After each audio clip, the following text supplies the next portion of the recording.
Indian 2 வந்து ஜூலை 12ஆம் தேதி வேர்ல்டு வைடு வந்து ரிலீஸ் ஆக போகுதுங்க. அப்படி இந்த படம் வந்து ரிலீஸ் ஆக போகிற சூழ்நிலையில் இப்போ இந்த படம் வந்து சென்சார் போர்டுக்கு போயிருக்குது. அப்படி சென்சார் போர்டுக்கு போன உடனே அங்கே இருக்கிற அதிகாரிகள்லாம் இந்த படத்தை பார்த்துட்டு, என்னங்க படத்தை இப்படி எடுத்து வச்சிருக்கீங்க, இந்த படத்தில் 4 சீன்களை வந்து நீங்கள் மாற்றி ஆகணும், அப்படி இல்லைன்னா இந்த படத்துக்கு கண்டிப்பாக நாங்கள் ஏ சர்டிஃபிகேட் தான் கொடுப்போம், யூ சர்டிஃபிகேட்டும் கிடையாது, யூ/ஏவும் கிடையாது, டைரெக்டாக ஏ சர்டிஃபிகேட் தான் கொடுப்போம், அதனால் நீங்கள் இந்த சீனை மாற்றினா தான் நான் எங்களால் சர்டிஃபிகேஷன் கொடுக்க முடியும் அப்படிங்கிற மாதிரி ஒரு குண்டை தூக்கி போட்டிருக்காங்க. இதை கேட்ட சங்கர் வந்து ஷாக் ஆகிட்டாரு. என்னங்க இந்த 4 விஷயங்கள் தான் இந்த படத்தோட ஹைலைட்டு, இது மாற்ற சொல்கிறீங்களே, கொஞ்சம் அட்ஜஸ்ட் பண்ணி ஏதோ பார்த்து பண்ணுங்க அப்படிங்கிற மாதிரி கேட்டிருக்காங்க. ஆனால் சென்சார் போர்டு வந்து முடியவே முடியாது சார், நீங்கள் இதை மாற்றியே ஆகணும் அப்படிங்கிற மாதிரி ஒரு 4 விஷயங்களை சொல்லியிருக்காங்க. அந்த 4 விஷயங்கள் என்ன அப்படிங்கிறத இந்த வீடியோவில் நம்ம பார்க்கலாம். ஸோ ஸ்கிப் பண்ணாமல் ஃபுல்லாக பாருங்கள். நீங்கள் ஒரு கமல் ரசிகராக இருந்தால் இந்த வீடியோ கீழே கமலை பற்றின, இந்தியன் 2 பற்றின உங்களோட கருத்துக்களை வந்து நீங்கள் தெரிவிக்கலாம். ஸோ வாங்க நேராக வீடியோக்குள்ளே போகலாம். ஓகே, ஃபஸ்ட்டாக இந்த படத்தோட லென்த்தை பற்றி பார்த்துருவோம். இந்த படம் வந்து எக்ஸாக்டாக 3 மணி நேரம் 4 நிமிஷம் வந்து இருக்குதுங்க. 3 மணி நேரம் 4 நிமிஷமே வந்து ஒரு விசுவல் ட்ரீட்டாக வந்து நம்மளுக்குள்ளே இருக்க போகுது. என்னடா லென்த்து ஜாஸ்தி ஆகுது அப்படின்னு நீங்கள் நினச்சிங்கன்னா, நீங்கள் வந்து இந்த இடத்துல தான் சங்கர் மேலே நம்பிக்கை வைக்கணும். ஏன்னா 3 மணி நேரம் ஸ்கிரிப்டை வந்து உள்ளே வச்சுருக்காருன்னா நம்மளுக்கெல்லாம் போர் அடிக்காத விதமாக தான் வந்து சங்கர் வச்சுருப்பார். அதனால் சங்கர் படங்கிறனால டெஃபினட்டாக 3 மணி நேரம் போகிறதே நம்மளுக்கு தெரியாது அப்படிங்கிறது நம்மளுக்கெல்லாம் தெரிஞ்ச விஷயந்தான். சரி, என்னப்பா அந்த 4 விஷயம் அப்படின்னு கேட்டிங்கன்னா, முதல் விஷயம் என்னென்னா வந்து இந்த படத்தில் நிறைய இடத்துல வந்து ஸ்மோக்கிங் சீன்லாம் வருது. நிறைய இடங்களில் வந்து ஆல்கஹால் ட்ரிங்கிங்கெல்லாம் ரொம்ப ஓவரான சீன்ஸ் எல்லாம் வந்து வச்சுருக்கிறீங்க. அதனால் முதல் இதெல்லாம் தூக்குங்க. அப்புறம் வந்து புகைப்பிடிக்காதீர் அப்படிங்கிற மாதிரி ஒரு பிளாக் லெட்டரில் ஒயிட் கலர் பேக்ரவுண்டோட நீங்கள் வந்து இந்த ஸ்மோக்கிங் சீன் வர்ற இடங்களெல்லாம் நீங்கள் ப்ரெசன்ஸ் பண்ணணும் அப்படிங்கிற மாதிரி வந்து சென்சார் போர்டு சொல்லியிருக்குது. அடுத்ததாக வந்து இந்த இந்தியன் 2 படத்தில் வந்து நிறைய பெண்கள் வந்து குட்டை ஆடைகளை அணிஞ்சிட்டு வந்திருக்காங்க. ஒரு சில சீன்லாம் பார்த்திங்கன்னா ட்ரெஸ்ஸே இல்லாமல்லாம் வந்து இந்த ஆக்ட்ரஸ் எல்லாம் நடிச்சிருக்கிறாங்க. அதனால் இதெல்லாம் வந்து மக்களுக்கு ஒரு தேவையில்லாத விஷயங்களை வந்து தூண்டி விட்டுரும். அதனால் நீங்கள் வந்து இந்த படத்தில் இந்த சீன்களையெல்லாம் வந்து உடனடியாக கட் பண்ணித்தான் ஆகணும் அப்படிங்கிற மாதிரி சொல்லியிருக்காங்க. ஏன்னா சங்கர் படத்தில் இதுதான் ஹைலைட்டு. ஏன்னா கொஞ்சம் மாடலாக இருக்கிறத வந்து சங்கரோட எல்லா படங்களிலும் வந்து ஒரு சீன்களெல்லாம் டெஃபினட்டாக இருக்கும். அதனால் இந்த சீன்களெல்லாம் தூக்க சொன்னனால சங்கர் வந்து ஷாக்காக இருக்கார்.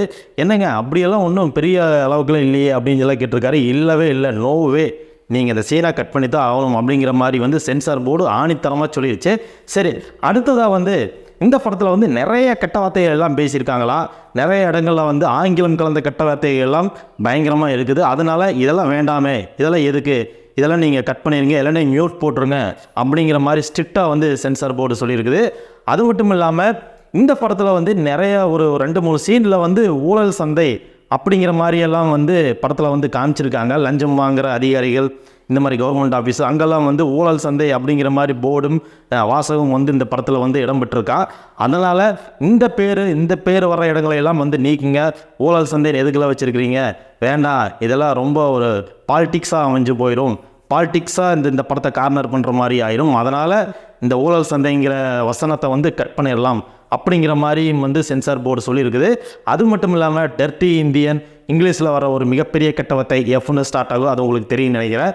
இதெல்லாம் வேண்டாம், இதெல்லாம் டெஃபினட்டாக நம்ம வந்து கட் பண்ணிடலாம் அப்படிங்கிற மாதிரி இந்த 4-5 விஷயங்களை வந்து சென்சார் போர்டு ஆணித்தரமாக சொல்லியிருக்கு. இதெல்லாம் வந்து கரெக்ஷன் பண்ணி நீங்கள் வந்து திருப்பி வந்து இந்த படத்தை எங்களுக்கு போட்டு காமிச்சா மட்டும்தான் வந்து நாங்கள் யூ/ஏ கொடுப்போம், இல்லைன்னா ஏ சர்டிஃபிகேட் தான் கொடுப்போம் அப்படிங்கிற மாதிரி வந்து சொல்லியிருக்காங்க.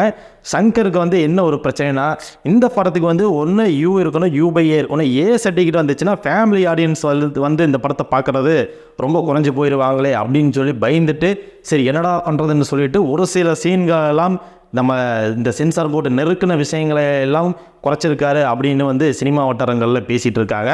அதனால் முடிந்த வரைக்கும் இந்த படத்தை எந்த அளவுக்கு ட்ரிம் பண்ணி சென்சார் போர்டுக்கு ஒரு பிரச்சனை இல்லாத படமாக காட்டணுமோ அந்த வகையில் வந்து இந்த படத்தை ட்ரிம் பண்ணி திருப்பியும் வந்து சென்சார் போர்டில் சர்டிஃபிகேஷன் வாங்கியிருக்காங்க. யூ/ஏ சர்டிஃபிகேஷன் வந்து இந்த இந்தியன் 2 படத்துக்கு வந்து கிடச்சிருக்குது. அதனால் சங்கர் எப்படியும் அந்த பிரச்சனையிலேருந்து மீண்டு வந்துட்டார். ஆனால் படங்களில் டெலிட் பண்ண சீன்கள்லாம் வந்து நெட்டில் விட்டுருவாங்க அப்படிங்கிறதுல எந்த மாற்று கருத்தும் கிடையாது. என்னென்ன சீன்கள்லாம் வந்து டெலிட் பண்ணாங்களோ அதெல்லாம் வந்து யூடியூப்லேயும் வந்துடும். அதனால் யாரும் வந்து என்னடா சீன் கட் பண்ணாங்க அப்படின்லாம் வந்து நீங்கள் வந்து யோசிச்சுட்டு இருக்க வேண்டியதில், படம் ரிலீஸ் ஆனால் 2வது நாளே வந்து அந்த சீன்கள் எல்லாம் இன்டர்நெட்டில் வைரலாக போகுது. ஸோ அப்போல்லாம் நம்ம வந்து அந்த சீனெல்லாம் பார்த்துக்கலாம். ஓகே, இதுதாங்க வந்து சென்சார் போர்டு வந்து சொன்ன 4 விஷயங்கள். இந்த 4 விஷயங்களும் கரெக்ஷன் ஆகி சர்டிஃபிகேஷன் வந்துடுச்சு. இந்த படம் வந்து ஜூலை 12 இந்தியா ஃபுல்லாக தெருக்கி விட போகுது. நான் ஆல்ரெடி 3-4 வீடியோக்குள்ளே சொல்லியிருக்கேன். இந்த ஊழல்வாதிகள், அரசியல்வாதிகள், மக்களை ஏமாத்துறவன், மக்கள் சுரண்டுறவன், இவங்கெல்லாம் வந்து இந்த படத்தை பார்த்து தெரிச்சு ஓட போகிறாங்க. இந்தியன் தாத்தா இவங்களையெல்லாம் வந்து லெஃப்ட் அண்ட் ரைட் வாங்க போகிறாரு. ஸோ படம் ரிலீஸ் ஆனதுக்கப்புறம் பார்ப்போம். ஓகே, இந்த வீடியோ உங்களுக்கு பிடிச்சிருந்தா மறக்காமல் லைக் பண்ணுங்கள், ஷேர் பண்ணுங்கள், சப்ஸ்கிரைப் பண்ணுங்கள். நீங்கள் நம்ம சேனலுக்கு புதுசாக வந்திருந்தால் இப்போ சப்ஸ்கிரைப் பட்டனை அழுத்திடுங்க. லைக் பண்ணாதவங்க லைக் பண்ணிடுங்க. நம்ம வீடியோவுக்கு சப்போர்ட் பண்ணுங்கள். அடுத்த வீடியோவில் சந்திக்கிறேன். நன்றி, வணக்கம்.